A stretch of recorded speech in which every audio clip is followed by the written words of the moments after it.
Hey guys, I need some help figuring out what this whirring sound is. I rebuilt the front diff because the diff case broke when I crashed into the tree.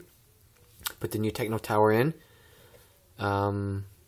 Everything else looks good, but it just doesn't sound right. I don't remember it sounding like this when I'm accelerating. Here it goes.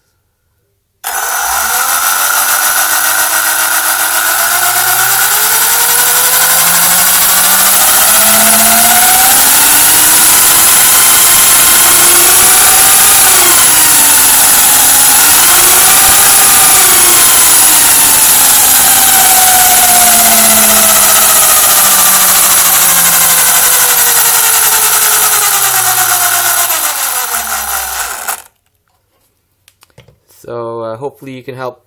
Thanks.